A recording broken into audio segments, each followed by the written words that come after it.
কানাডার ক্যালগেরি শহরে আহমদিয়া মুসলিম জামাতের উদ্যোগে অনুষ্ঠিত হয়েছে ৪২তম বার্ষিক জলসা সালানা ২০২৬। এতে ধর্মীয় বিভিন্ন আলোচক, কমিউনিটি প্রতিনিধি এবং বিশ্বের বিভিন্ন দেশ থেকে আসা প্রায় ৬,০০০ জামাত সদস্য অংশ নেন। সম্মেলনে খাতামান নবী হযরত মুহাম্মদ সাল্লাল্লাহু আলাইহি ওয়াসাল্লামের মর্যাদা, ইসলামের মৌলিক বিশ্বাস, বিশ্বশান্তি, সহনশীলতা ও আন্তঃধর্মীয় সম্প্রীতি নিয়ে আলোচনা করেন বক্তারা।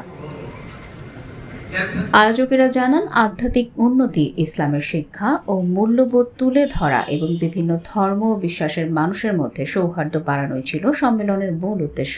আহমদিয়া মুসলিম জামাত একটি আন্তর্জাতিক সম্প্রদায়, ইসলামের এই অংশ। আজকাল যে মুসলমানদের যে অধপতন হয়েছে, যেমন সামান্য একটা ইসরায়েলি কান্ট্রির সাথে দুনিয়ার সমস্ত মুসলিম কান্ট্রিও যুদ্ধ করে জিততে পারতেছে না।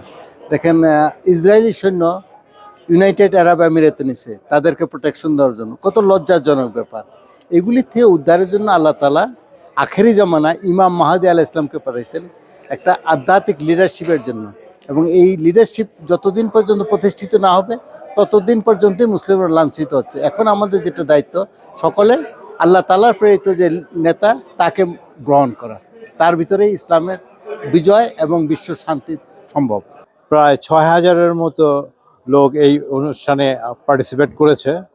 এখানে সমস্ত ধর্ম, বর্ণ, গোত্রের লোকরা ইনভাইটেড। মূল উদ্দেশ্য হলো নিজেদের মধ্যে আধ্যাত্মিকতাকে জাগ্রত করা।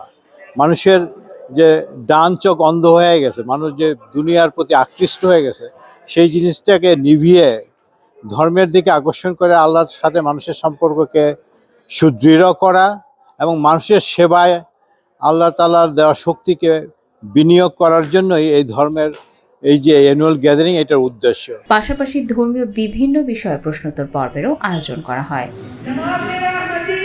স্থানীয় মুসলিম কমিউনিটির পাশাপাশি বিভিন্ন ধর্ম সংস্কৃতির মানুষের অংশগ্রহণে শান্তিপূর্ণ পরিবেশে অনুষ্ঠিত হয় সম্মেলনটি।